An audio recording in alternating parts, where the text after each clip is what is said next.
નમસ્કાર, પ્રણામ મિત્રો. જય માતાજી, જય શ્રી કૃષ્ણ મિત્રો. ચાલો સરસ મજાની નવી વાર્તા લઈને આવ્યો છું. તો મિત્રો પ્લીઝ છેલ્લે સુધી સાંભળવા નમ્ર વિનંતી છે. તો ચાલો સાંભળીએ. મારા પિતા શહેરમાં ગટરો સાફ કરતા હતા, પરંતુ મને એક મૂંગી શાળામાં ભણાવતા હતા.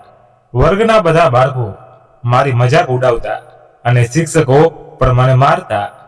એક દિવસ મારું મેટ્રિક્સનું પરિણામ આવ્યું અને મેં બોર્ડમાં સારા માર્ક્સ મેળવ્યા. આ જોઈને મારા સહપાઠીઓ માતા પિતાએ આચાર્યને કહ્યું કે જો દીપક અહીં ભણતો રહેશે તો તેઓ તેમના બાળકોને શાળામાંથી ઉઠાવી લેશે.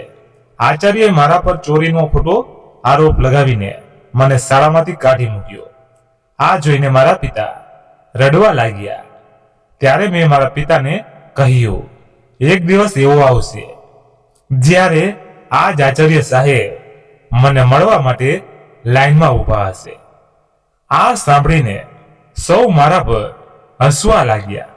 પણ 12 વર્ષ પછી આચાર્ય સેવા નિવૃત્ત થયા તો જેમણે મારા બેગમાંથી ચોરી કરેલો મોબાઈલ ફોન શોધી કાઢ્યો હતો અને પછી તેમણે સૌની સામે મને ખરાબ રીતે મારવાનું શરૂ કર્યું હતું.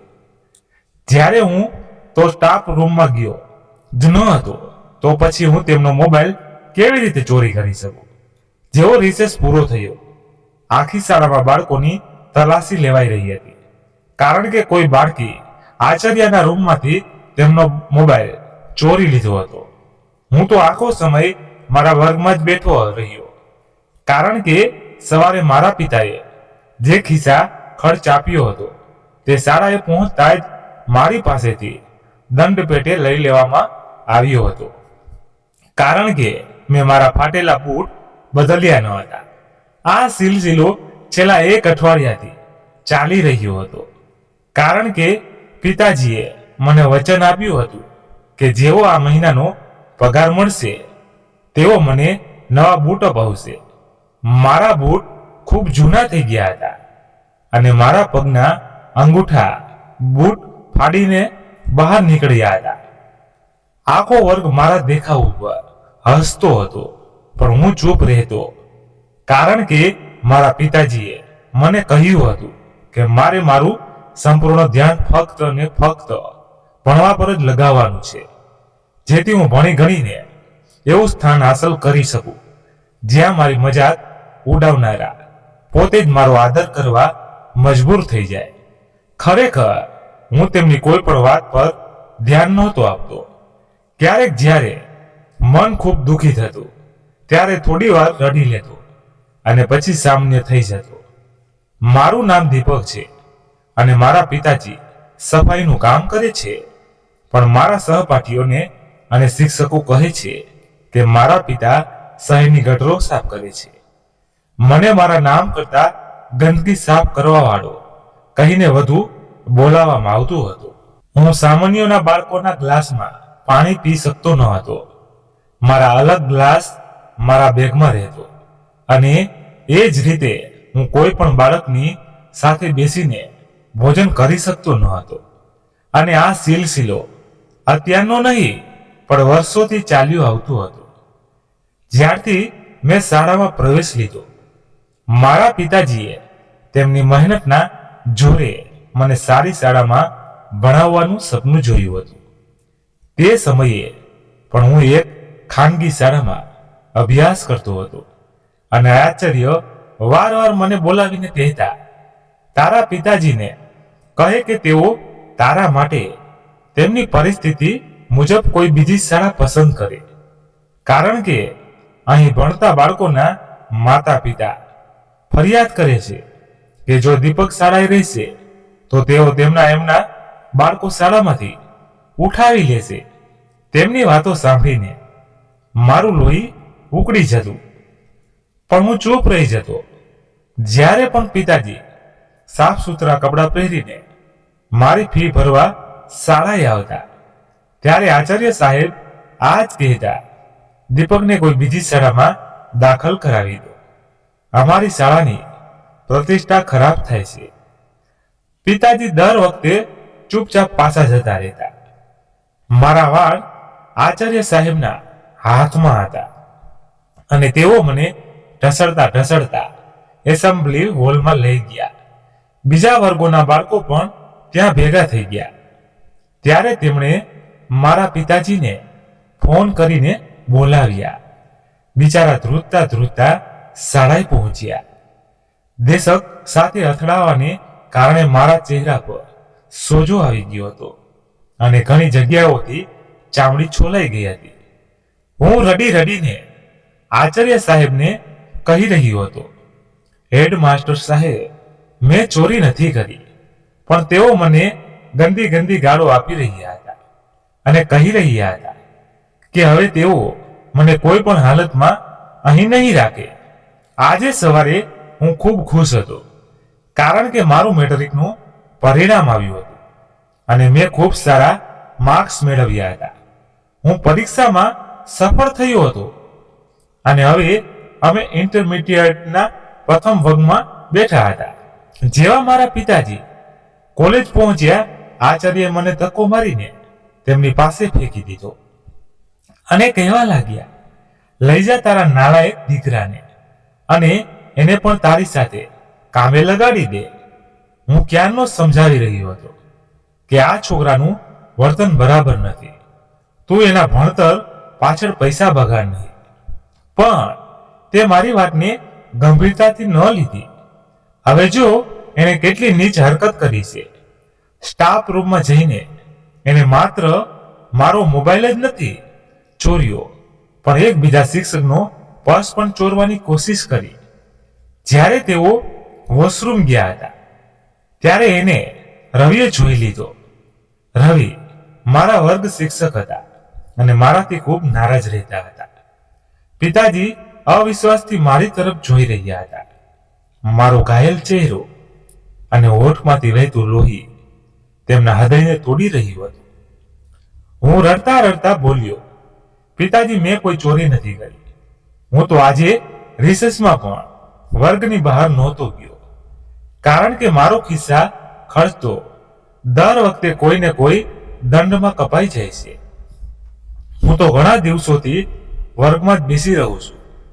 પિતાજીએ મારી વાત સાંભળીને મને છાતી ચંચુ ચાપી લીધો અને પોતે રડતા રડતા આચાર્યની સામે હાથ જોડીને બેસી ગયા અને બોલ્યા, સર, કૃપા કરીને મારા દીકરાને કોલેજમાંથી ન કાઢો. તેની જિંદગી બરબાદ થઈ જશે. જો એણે કોઈ ભૂલ કરી છે તો હું માફી માંગી લઉં છું. પણ આચાર્યએ તેમની કોઈ વાત ન સાંભળી અને સુરક્ષા ગાર્ડને બોલાવવા લાગ્યા જેથી તેઓ અમને બંનેને કોલેજમાંથી બહાર કાઢી શકે. આ જોઈને મેં મારા પિતાજીનો હાથ પકડીને તેમને ઊભા કર્યા અને કહ્યું, પિતાજી, રડો નહીં. આજે આ લોકો મારા પર ખોટો આરોપ લગાવીને આ કોલેજમાંથી કાઢી રહ્યા છે, પણ તમે જોજો, એક દિવસ એવો જરૂર આવશે જ્યારે આ જ લોકો મને મળવા માટે સમય માંગશે. ખબર નહીં તે વખતે મારા અવાજમાં એવું શું હતું કે જેને સાંભળીને પિતાજી ચૂપ થઈ ગયા, પણ બાકીના લોકો મારા પર હસવા લાગ્યા. મેં મારું આંસુ લૂછ્યા, મારો સ્કૂલ બેગ ઉપાડ્યો અને પિતાજીનો હાથ પકડીને બહાર નીકળી ગયો. પહેલા પણ ઘણી વાર મારી બેઇજ્જતી સૌની સામે કરવામાં આવી હતી, પણ આ વખતે જે કંઈ થયું તેણે મારા માસૂમ મનને અંદરથી હચમચાવી નાખ્યું.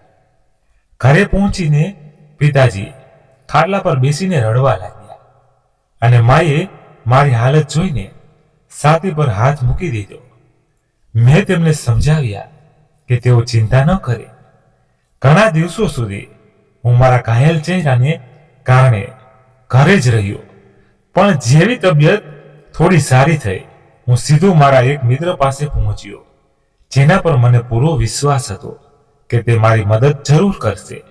તે છેલ્લા 6 મહિનાથી એક ડોક્ટરના ક્લિનિકમાં કામ કરતો હતો અને તેણે મને ઘણીવાર કહ્યું હતું કે ડોક્ટરને એવા કોઈ છોકરાની જરૂર છે જે બીપી વગેરે ચેક કરી શકે અને દર્દીઓને સંભાળી શકે. મને પોતાને પણ શોખ હતો કે હું પણ એક દિવસ ડોક્ટર બનું, પણ હું એ પણ સારી રીતે જાણતો હતો કે ડોક્ટર બનવા માટે ઘણા બધા પૈસાની જરૂર પડે છે. મેં પિતાજીને તો નહોતું જણાવ્યું, પણ દિલમાં એવું વિચારી રાખ્યું હતું કે હું નર્સિંગ વગેરે કરી લઈશ. મારા મિત્રનું નામ સુમિત હતું અને તે એક સારા ભણેલા ગણેલા પરિવારમાંથી આવતો હતો, પણ પોતાના શોખને કારણે તે ભણવાની સાથે સાથે એક ડોક્ટર પાસે પણ કામ કરતો હતો. ડોક્ટર તેના કામથી એટલા સંતુષ્ટ થયા કે તેમણે તેને તેમના ભાઈની દવાની દુકાન મેડિકલ સ્ટોર પર બપોરે 3 વાગ્યાથી રાત્રે 10 વાગ્યા સુધી નોકરી પર રાખી લીધો. મારો આ મિત્ર બાકીના લોકોથી બિલકુલ અલગ હતો. જ્યાં સુધી અમે સાથે ભણ્યા તેણે મારા ઉપર ખૂબ આદર કર્યો અને પોતાના ઘરેથી મારા માટે ખાવા પીવાની વસ્તુઓ પણ લાવતો હતો. જ્યારે મેં તેને મારી સમસ્યા જણાવી તો તે ગુસ્સામાં આવી ગયો અને બોલ્યો, યાર પેલો પ્રિન્સિપલ તો સીધું એ જ ઈચ્છતો હતો કે તું એ કોલેજમાં ન ભણે, બીજું કોઈ કારણ નથી.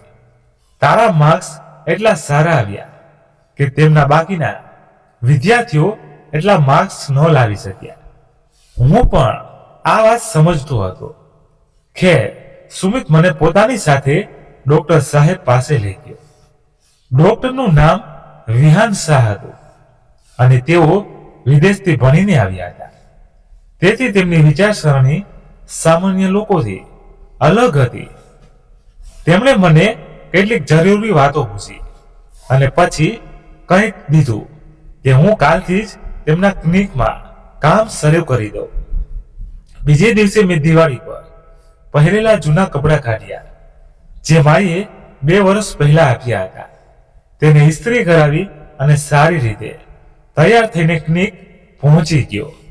મેં ક્લિનિકની સફાઈ કરી, કુલરમાં પાણી ભર્યું, ડોક્ટર સાહેબના રૂમની સારી રીતે સફાઈ કરી અને પછી ત્યાં પહેલાથી કામ કરી રહેલા એક વરિષ્ઠ છોકરા સાથે બેસીને દર્દીઓને સંભાળવા લાગ્યો. ડોક્ટર સાહેબ મને કામ કરતો જોઈને ખૂબ ખુશ થયા. તેમણે તે વરિષ્ઠ છોકરાને સૂચના આપી કે મને જલ્દીથી જલ્દી તાલીમ આપવામાં આવે જેથી હું પણ દર્દીઓને સંભાળવા લાયક બની જાઉં. મારા ભાગે તેમના ઘરેથી તેમનું જમવાનું લાવવાની જવાબદારી પણ હતી. ડોક્ટર સાહેબની એક વૃદ્ધ ઘરેલું સહાયિકા મને જમવાનું આપી દેતી હતી. ડોક્ટર શાહના હાજુ લગ્ન નહોતા થયા, પણ જમવાનું તેમની મા બનાવતા હતા. સૌથી સારી વાત એ હતી કે ક્લિનિકમાં કામ કરતા 4 છોકરાઓ માટે તેમના ઘરેથી જ જમવાનું આવતું હતું. શરૂઆતમાં હું તે લોકો સાથે બેસીને જમવાની ના પાડતો રહ્યો. એક દિવસ ડોક્ટર સાહેબે મને બોલાવીને મારી તકલીફ પૂછી. મેં તેમને જણાવ્યું કે હું સામાન્ય લોકો સાથે બેસીને જમી શકતો નથી, કારણ કે મને ડર છે કે ક્યાંક તેઓ મને ધિક્કારની નજરે ન જુએ અથવા સારાની જેમ મારી મજાક ન ઉડાવે. એમણે મને સમજાવ્યું અને ભરોસો અપાવ્યો કે અહીં એવું કોઈ વાતાવરણ નથી. મને ત્યાં કામ કરતા 3 મહિના થઈ ગયા હતા. એક દિવસ જ્યારે હું જમવાનું લેવા તેમના ઘરે ગયો ત્યારે તેમની વૃદ્ધ સહાયિકા ગભરાયેલી દેખાઈ અને મને જોતા જ બોલી, દીપક બેટા, જલ્દી અંદર ચાલ, મેડમની સીડીઓ પરથી પડી ગયા છે. આ સાંભળીને હું દોડતો અંદર ગયો. તેમના માથામાંથી ખૂબ લોહી વહી રહ્યું હતું. તે દિવસે ડોક્ટર સાહેબને એક જરૂરી મીટિંગ માટે સવારે જ મોટી હોસ્પિટલ જવું પડ્યું હતું અને તેઓ હજુ સુધી પાછા ફર્યા નહોતા. મેં તરત જ નિર્ણય લીધો અને એમ્બ્યુલન્સને ફોન કર્યો. જ્યાં સુધી એમ્બ્યુલન્સ પહોંચે મેં પ્રાથમિક સારવાર તરીકે તેમના માથા પર પાટો બાંધી દીધો. મને જ્યારે ખબર પડી કે તેમને ડાયાબિટીસની બીમારી છે તો તે તરત જ મશીન મંગાવીને તેમનું સુગર લેવલ ચેક કર્યું. તેમનું સુગર સ્તર ખૂબ જ ખતરનાક રીતે ઘટી ગયું હતું. મેં તરત જ સહાયિકાને કહ્યું કે તેઓ જ્યુસ બનાવીને લાવે. લગભગ 20 મિનિટમાં એમ્બ્યુલન્સ પહોંચી.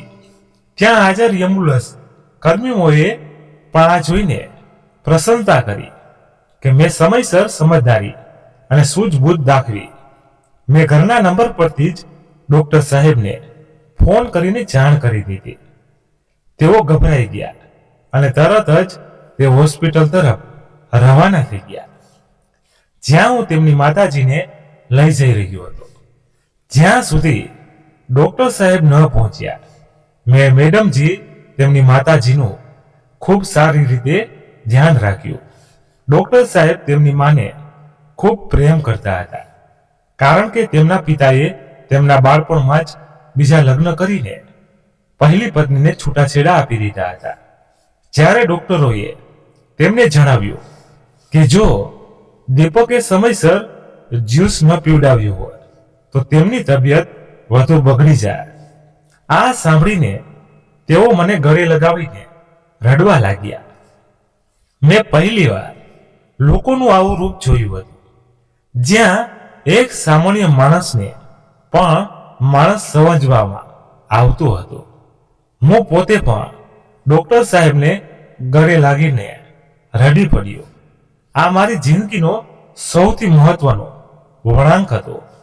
ડોક્ટર સાહેબ અને તેમની માતાજી હવે મને તેમના બાળકો કરતા પણ વધુ સ્નેહ આપવા લાગ્યા હતા. ડોક્ટર સાહેબ પહેલેથી જ મારી પરિસ્થિતિ વાકેફ હતા, પણ જ્યારે તેમની માતાજીને મારા વિશે વધુ ખબર પડી તો તેમણે ડોક્ટર સાહેબને કહ્યું કે આ બાળકનો ભણતરમાં રેકોર્ડ એટલો સારો છે તો તે ભણવા યોગ્ય બાળક છે. તેઓ મને ભણાવવા માંગતા હતા. તે દિવસ મારા માટે એવો હતો જાણે કોઈ અંધને અચાનક દ્રષ્ટિ મળી જાય. તેમણે મારો દાખલો કરાવ્યો અને હું નિયમિત રીતે કોલેજ જવા લાગ્યો. ત્યારે મારા મનમાં એક વિચાર આવ્યો કે મારે ડોક્ટર બનવાને બદલે એવો કોઈ શક્તિશાળી વ્યવસાય અપનાવવો જોઈએ, જેમાં મારી પાસે એટલો અધિકાર હોય કે લોકો મારાથી ડરે પણ અને હું તે ઓળખ માનથી પણ છુટકારો મેળવી શકું, જે લોકો મને એક સફાઈ કર્મી ગણતી સાફ કરવા વાળો કે નીચી જાતિના વ્યક્તિ તરીકે આપે છે. હું ઈચ્છતો હતો કે તે લોકો પણ મને સન્માનથી જુએ. કોલેજથી કોલેજ પાછા આવીને હું ડોક્ટર સાહેબના ક્લિનિકમાં કામ પણ સંભાળતો હતો. પછી તેમણે મને કહ્યું કે હું મારા ભણતર પર પૂરું ધ્યાન આપું. આ તેમની દુઆઓ અને મહેનતની અસર હતી કે સેકન્ડ યરમાં એક સફાઈ કર્મીના દીકરાએ બોર્ડમાં 3જું સ્થાન મેળવ્યું હતું. મારા માતા પિતા તેમના ખૂબ આભારવાદી હતા અને વારવાર એ જ કહેતા હતા કે ડોક્ટર સાહેબ અમારા માટે કોઈ સામાન્ય માણસ નહીં પણ ફરિશ્તા જેવા છે. અને આ જ સચ્ચાઈ હતી. ત્યારે એક હું વિચારતો કે જે દુનિયામાં અમારા જેવા પ્રિન્સિપાલ રવિશંકર હોય છે, ત્યાં જ ભગવાનને ડોક્ટર વિહાન જેવા નેકદિલ ઇન્સાન પણ પેદા કર્યા છે. મારાથી નાના 3 ભાઈઓ પણ તેમનું ભણતર ચાલુ રાખી રહ્યા હતા. મારી વિચારસરણી અને આ સમજદારી દિવસે ને દિવસે વધી રહી હતી. એક સારા વાતાવરણમાં શિક્ષણ મેળવવાને કારણે હું હવે સંપૂર્ણપણે એક જવાબદાર વ્યક્તિ દેખાવા લાગ્યો હતો. જ્યારે ડોક્ટર સાહેબે મને મારા ભવિષ્ય વિશે પૂછ્યું તો મેં તેમને મારી ઈચ્છા જણાવી. તેઓ મારી વાત સાંભળીને ઘણી વાર સુધી હસતા રહ્યા અને પછી બોલ્યા, દીપક, તું ખરેખર સમાજમાં મળેલી અપમાનજનક પરિસ્થિતિનો બદલો લેવા માંગે છે. શું તને નથી લાગતું કે જો તારા હાથમાં શક્તિ આવી ગઈ તો હું પણ એ જ અત્યાચારી વ્યવસ્થાનો ભાગ બની જઈશ? હું તેમની વાતને ઘણીવાર સુધી વિચારતો રહ્યો અને સાચું કહું તો તેમણે બિલકુલ સાચું કહ્યું હતું. બની શકે છે કે હું લોકોથી બદલો લેતા પોતે પણ કઠોળ અને અન્યાય બની જાઉં. તેમ છતાં તેમણે મારી ઈચ્છાનું સન્માન કર્યું અને એક સારી કોલેજમાંથી સ્નાતકની ડિગ્રી મેળવી તેમની ભલામણથી જ મેં પોલીસ વિભાગમાં ભરતી રહી હતી. જો કે મેં બધી પરીક્ષાઓ પાસ કરી હતી અને ફિટનેસ ટેસ્ટ પણ સારી રીતે પાસ કર્યો હતો.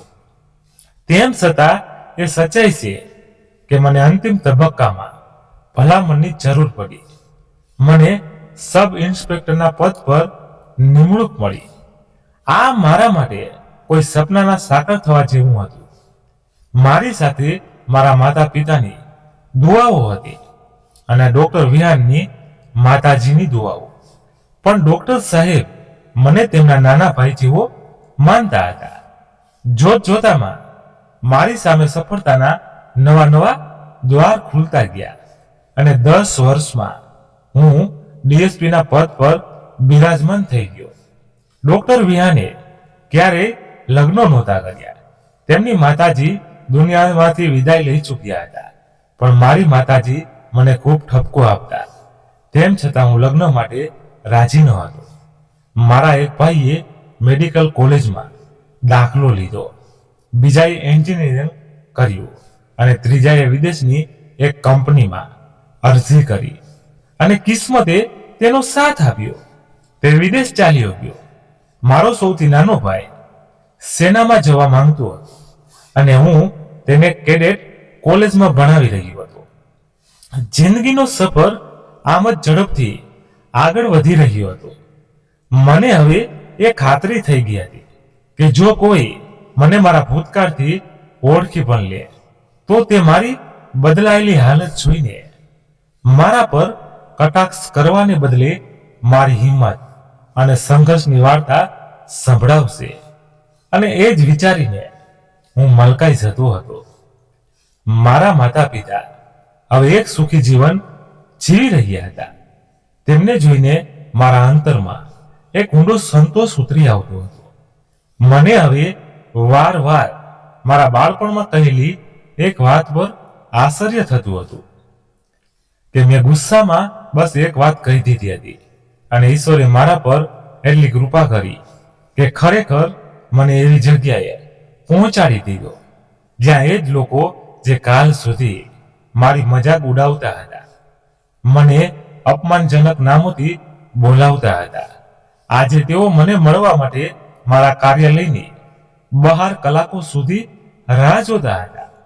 મારી આદત હતી કે હું જુદા જુદા ગામડાઓ અને વિસ્તારોમાં ખુલ્લી બેઠકો યોજતો હતો, જેનો હેતુ એ હતો કે સામાન્ય લોકો પણ મારી સુધી સીધા પહોંચી શકે અને તેમના નાના પ્રશ્નો સરળતાથી હલ થઈ જાય, જેથી હું તેમની દુઆઓ લઈ શકું. એક દિવસ હું એક ગામમાં આ જ રીતે ખુલ્લી બેઠક યોજીને બેઠો હતો કે એક વૃદ્ધ થાકેલા હારેલા મારી સામે આવીને ઊભા રહ્યા.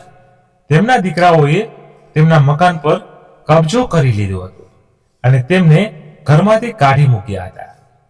હું તેમનો ચહેરો ધ્યાનથી જોવા લાગ્યો. લાગતું હતું જાણે મેં તેમને ક્યાંય જોયા છે. જ્યારે મેં તેમની અરજી પર તેમનું નામ વાંચ્યું તો એકદમ મારા મનમાં મારા કોલેજના પ્રિન્સિપલ સાહેબનું ચહેર ઉઘડી આવ્યું. સમય જ્યારે બદલાય છે તો કેવા લોકો મજબૂર અને લાચાર થઈ જાય છે, એ વિચારીને મારી આંખો ભીની થઈ ગઈ. મારા આચાર્ય સાહેબની સાથે એક છોકરી પણ હતી. તેને પોતાના આખા શરીરને ચાદરથી ઢાંકી રાખ્યું હતું. માત્ર તેની આંખો દેખાઈ રહી હતી. તે તેમની સૌથી નાની દીકરી કોમલ રવિશંકરની હતી, જેને ભાઈઓએ મિલકતની સાથે ઘરમાંથી પણ બહાર કાઢી મૂકી હતી. મેં મારી ટીમ એમને કહ્યું કે આ વૃદ્ધની અરજી પર તરત જ કાર્યવાહી કરવામાં આવે અને તેમના દીકરાઓ પાસેથી તેમનું ઘર પાછું અપાવવામાં આવે અને આગળ પણ જો તેઓ તેમને હેરાન કરે તો તેમની સખ્તાઈથી સમજાવવામાં આવે. મને ખાતરી હતી કે મારી ટીમ મારા ઈશારા પણ સમજી જાય છે. મેં તે વખતે મારા આચાર્ય રવિશંકર સાહેબને શરમાવવામાં યોગ્ય ન સમજ્યું, કારણ કે તેઓ ગમે તે હોય મારા શિક્ષક હતા. મેં તેમને સાંત્વના આપી અને કહ્યું કે તેઓ મારી ટીમ સાથે ઘરે જતા રહે. મારા જવાનો તેમના દીકરાઓને સારી રીતે સમજાવી દેશે અને જો ભવિષ્યમાં પણ તેઓ કોઈ સમસ્યા ઊભી કરશે તો અમે જોઈ લઈશું. આ સાંભળીને તેઓ રડી પડ્યા અને હાથ જોડીને મારો આભાર માનવા લાગ્યા. તેમણે ધ્રુજતા હાથે પોતાની કમીઝના ખિસ્સામાંથી કેટલીક વાળી ચોળેલી રાખેલી નોટો કાઢીને મારી સામે મૂકી દીધી અને કહ્યું, બેટા, આને મારી તરફથી એક નાનકડી ભેટ માની લે. તેમની આ હરકત જોઈને હું જોર જોરથી હસવા પડ્યો. પછી ચૂપચાપ તેમના કાન પાસે જઈને બોલ્યો, સર, હું આ પૈસા તો લઈ લઉં, પણ પછી તમે ક્યાં આરોપ લગાવીને સૌની સામે ઠપકો આપવાનું અને મારવાનું શરૂ કરી દીધું તો? મારી વાત સાંભળીને તેઓ એકદમ ચોંકી ગયા અને પોતાની આંખો જોરથી ખોલીને મને ઓળખવાની કોશિશ કરવા લાગ્યા. મેં તેમની મુશ્કેલી સરળ કરી દીધી અને ધીમેથી કહ્યું, હેડમાસ્ટરજી, હું એ જ દીપક છું જેનો પિતા ગલીઓમાં ઝાડુ લગાવતો હતો અને તમારા જેવા લોકોની ગટરો સાફ કરતો હતો. મારા અવાજ અજાણતા જ થોડો કડક થઈ ગયો હતો. આ સાંભળતા જ માસ્ટરજીના ચહેરા પર ડર અને શરમની રેખાઓ ઉભરી આવી. મેં તેમનો હાથ પકડીને કહ્યું, માસ્ટરજી, ગભરાશો નહીં. આ વાત ફક્ત તમે અને હું જાણીએ છીએ કે આપણે એકબીજાને પહેલાથી ઓળખીએ છીએ. હું જાણતો હતો કે તેમને જરૂર એ ડર સતાવી રહ્યો હશે કે ક્યાંક હું વર્ષોનો બદલો તેમની પાસેથી ન લઈ લઉં. પછી તેમની દીકરી તેમને લઈને પાછી ચાલી ગઈ. મેં મારી ટીમને વિશેષ રીતે કહ્યું કે આ વૃદ્ધનું ખાસ ધ્યાન રાખવામાં આવે, કારણ કે તેઓ શિક્ષણ સાથે જોડાયેલા રહ્યા છે અને સમાજમાં એક શિક્ષકનું સન્માન સૌથી મહત્વનું હોય છે. મોહલ્લાના લોકોએ જણાવ્યું કે આ પહેલા પણ તેમના નાલાયક દીકરાઓ તેમને ઘણી વારમાં મારીને ઘરમાંથી બહાર કાઢી મૂકતા હતા અને આ વખતે તો તેમણે હદ જ કરી દીધી. તેમણે પોતાની બહેનને પણ પિતા સાથે ઘરમાંથી બહાર ઊભી કરી દીધી.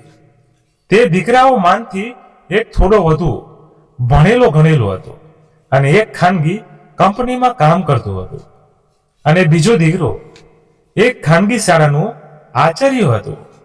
મેં તેમને અલગથી બોલાવીને મારી રીતે ખાસ સમજાવ્યા અને તેમણે મને વચન આપ્યું કે તેઓ ફરીથી તેમના પિતાને હેરાન નહીં કરે.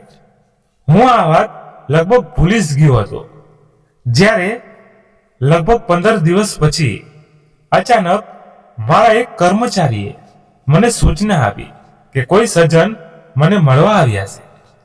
તે સમયે હું મારા નિવાસ સ્થાને હતો. જ્યારે મેં તેમને અંદર બોલાવ્યા તો જોયું કે તે એ જ વૃદ્ધ અને તેમની દીકરી હતા. તેમના હાથમાં ફળ અને મીઠાઈ હતી અને તેઓ મારો આભાર માનવા આવ્યા હતા. મેં તેમને સન્માનપૂર્વક બેસાડ્યા અને મારી માને પણ કહ્યું કે તેઓ આવીને તેમને મળે. પ્રિન્સિપલ મહોદય મારી સામે હાથ જોડીને બેસી ગયા અને મારી માફી માંગવા લાગ્યા. બેટા, મેં તારી સાથે ખૂબ ખોટું કર્યું. હું શું કરું? તે સમયે મારા પર દબાણ હતું અને મને ડર પણ હતો કે જો તું ભણતરમાં આ જ રીતે સારા માર્ક્સ લાવતો રહ્યો તો જે લોકો અમારા નિયમિત દાતા છે એ નારાજ થઈ જશે કે અમે એક ગરીબ છોકરાને એમના દીકરા પર પ્રાથમિકતા આપી. એટલા માટે મારી મજબૂરી હતી કે તે દિવસે મેં તારા પર ખોટો આરોપ લગાવ્યો અને પછી તને કોલેજમાંથી કાઢી પણ મૂક્યો. આ બધી વાતો કરતા કરતા તેમની નજર સતત નીચે ઝૂકેલી હતી. તેમની દીકરી કોમલના ચહેરા પર આજે કોઈ નકાબ ન હતું. જ્યારે મારી નજર તેના પર પડી તો એક ક્ષણ માટે એવું લાગ્યું જાણે દુનિયા જ થંભી ગઈ હોય. પછી મેં આદરપૂર્વક મારી નજરો ઝુકાવી દીધી. હું નહોતો ઈચ્છતો કે મારા શિક્ષકની દીકરીને તાકીને જોઉં. મેં તેમને વધુ કંઈ કહેતા રોક્યા અને કહ્યું, સરજી, તે દિવસે જો તમે મને આ રીતે અપમાનિત કરીને ન કાઢ્યો હોત તો કદાચ હું ફક્ત 1-2 વર્ષ સુધી સારા માર્ક્સ લાવતો રહે, પણ આ સ્થાન સુધી પહોંચવું મારા માટે અશક્ય હોત. મેં તેમને ડોક્ટર વિહાન શાહ સાથેની મારી મુલાકાત વિશે જણાવ્યું અને એ પણ કે આ બધું તેમની અને તેમની માતાજીની કૃપાથી થયું. મારી માએ તે પિતા પુત્રી માટે ભોજનની વ્યવસ્થા કરી દીધી હતી. તેમને ખૂબ ના પાડી, પણ મારી માએ આગ્રહ કર્યો અને અંતે તેઓ ભોજન માટે રાજી થઈ ગયા. મારી નજર વારવાર તે છોકરી તરફ જઈ રહી હતી. ખબર નહીં કેમ આવું પહેલા ક્યારે મારી સાથે નહોતું થયું. કદાચ મારી માએ મારી ચોરી છુપી જોતી નજરો પકડી લીધી હતી. માએ જ્યારે કોમલને પૂછ્યું કે તેણે કેટલું ભણતર કર્યું છે તો તેણે મોટા શ્રીમતી અંદાજમાં જવાબ આપ્યો કે તે MBA ના અંતિમ વર્ષમાં છે. માએ સીધું તેના પિતાને પૂછ્યું, તમે તમારી દીકરીના લગ્નની કોઈ વાત નક્કી કરી છે કે હજુ સુધી તે એકલી જ છે?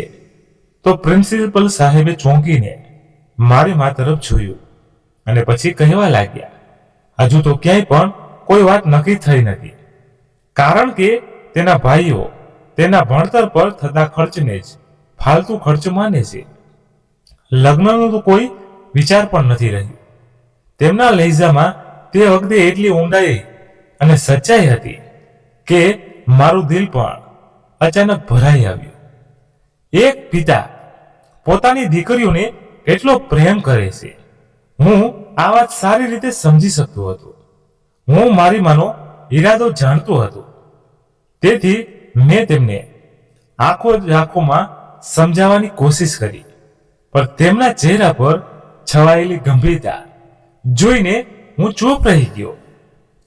હું નહોતો ઈચ્છતો કે કોઈની મજબૂરીનો ફાયદો ઉઠાવું. ઘણી બધી છોકરીઓ પોતે જ મારી સાથે લગ્ન કરવાની ઈચ્છા વ્યક્ત કરી ચૂકી હતી, પણ મેં ક્યારેય કોઈની તરફ આગળ વધવાની કોશિશ ન કરી, કારણ કે હું ઈચ્છતો હતો કે જો મારી જિંદગીમાં કોઈ આવે તો એવી હોય જેને મારા ભૂતકાળની પણ સમજ હોય. સાથે જ મારી એક વિચિત્ર ઈચ્છા હતી કે કોઈ પણ મને મારા ભૂતકાળના સહારે અપમાનવાની વાત ન કરે. તેઓ ત્યાં સુધી રિક્ષામાં પહોંચ્યા હતા, પણ મેં મારા ડ્રાઈવરને કહીને તેમને સરકારી ગાડીમાં તેમના ઘરે મોકલાવી દીધા હતા. તે છોકરીની ગંભીરતાએ મને ખૂબ પ્રભાવિત કર્યો. તેમના ગયા પછી માં ફરીથી પાછળ પડી ગઈ અને કહેવા લાગી, દીપક, હવે બસ કરે, તારે જીદ છોડી દે. હું ઘરડી થઈ ગઈ છું. ક્યાં સુધી તારી જવાબદારી ઉઠાવતી રહીશ? આખી જિંદગી કામ કરતા કરતા નીકળી ગઈ. ભગવાને મને કોઈ દીકરી નથી આપી જે મારી પાસે બેસીને 2 ક્ષણ શાંતિ આપી દે. 4 દીકરા આપ્યા અને 4 એટલા નકામા છીએ કે કામ ધંધો હોવા છતાં હજુ સુધી કુંવારા બેઠા છે. માએ છેવટે એક પરંપરા માની જેમ રડવાનું શરૂ કરી દીધું. મને માની આ જ આદતથી ડર લાગતો હતો. મેં છેવટે બધી જવાબદારી તેમના પર જ છોડી દીધી અને પોતાને અલગ કરી લીધો.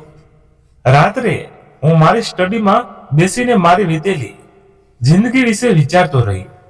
ધન અને પદ માણસની જાતિ, વર્ગ અને તેની તમામ નબળાઈઓને ઢાંકી દે છે. એક ઊંડો શ્વાસ ભરીને મેં ભગવાનનો આભાર માન્યો કે તેણે મને મારી હેસિયત કરતા ઘણું વધારે આપ્યું. થોડા જ દિવસોમાં માએ કોમલના પિતાજી સાથે વાત કરી. તેમણે તો જાણે પહેલાથી જ સંમતિ આપી રાખી હતી અને તરત જ હા કહી દીધી. પણ મેં માને કહ્યું કે હું કોમલની સંમતિ લીધા વિના લગ્ન નહીં કરું. પછી મેં તેની સાથે વાત કરી અને મારા વિશે એક વાત જણાવી દીધી. તેના જવાબમાં તેણે એક એવી વાત કહી જેને સાંભળતા જ મેં અપટભરમાં નિર્ણય કરી લીધો કે આ છોકરી મારા નસીબની હકદાર છે. તે કહેવા લાગી, ભગવાને તમને પહેલા મુશ્કેલીઓમાંથી પસાર કર્યા જેથી પછીથી તમને શ્રેષ્ઠ વસ્તુઓથી નવાજે. હવે જો તમે મને તમારી જિંદગીમાં સ્વીકાર કરો છો તો હું તેને મારી ખુશનસીબી સમજીશ. 1 મહિના પછી અમારા ખૂબ સારી રીતે લગ્ન થઈ ગયા. કોમલના પિતા મોટા ગર્વથી લોકોને મારો પરિચય કરાવતા રહ્યા કે આ મારો ખૂબ જ હોશિયાર વિદ્યાર્થી હતો જે આજે પોતાની મહેનત અને ઈશ્વરની કૃપાથી આ મુકામ પર પહોંચ્યો છે. હું લોકોના ચહેરા જોતો રહ્યો, હસીને સૌની શુભેચ્છાઓ સ્વીકારતો રહ્યો. કોમલ મારી તરફ જોઈને શરમાળ અંદાજમાં હસી રહી હતી. મારા મા બાપ અને મારા 3 ભાઈઓ ખૂબ ખુશ હતા અને હું પોતે પણ ખૂબ સંતુષ્ટ હતો. નિસર્ગપણે ઈશ્વરથી સૌથી શ્રેષ્ઠ પાલનહાર છે જે પોતાની સૃષ્ટિના દરેક દુઃખ પર પોતાની કૃપાનું મલમ અવશ્ય લગાવે છે. બસ માણસે ધૈર્ય રાખવું જોઈએ. તો મિત્રો, આ પ્રેરણાદાયક વાર્તાનો નૈતિક સંદેશ એ છે કે ધૈર્ય, ઈમાનદારી અને સારા ઈરાદાથી કરેલી મહેનતનું ફળ ઈશ્વર જરૂર આપે છે. તો મિત્રો, આ હતી આજની વાર્તા. આ વાર્તા વિશે તમારો શું અભિપ્રાય હતો તે કોમેન્ટ બોક્સમાં ચોક્કસ જણાવજો. વાર્તા પસંદ આવી હોય તો પ્લીઝ અમારું પણ એક નાનકડું કામ કરી દેજો. એક લાઈક કરી તમારા બધા મિત્રો સાથે શેર કરજો, એટલે અમને નવી નવી વાર્તા લાવવામાં આનંદ મળે. મિત્રો, એક વાર્તા લાવવામાં ઘણો સમય લાગી જાય છે, તો પ્લીઝ લાઈક શેર કરી દેજો. ધન્યવાદ. ફરી મળીએ નવી વાર્તા સાથે. ત્યાં સુધી તમારા પરિવાર સાથે, તમારા ફેમિલી સાથે હસતા રહો, મસ્ત રહો, તંદુરસ્ત રહો. જય માતાજી, જય દ્વારકાધીશ. હર હર મહાદેવ, મહાદેવ, મહાદેવ. જય શ્રી રામ, જય બજરંગ બલી.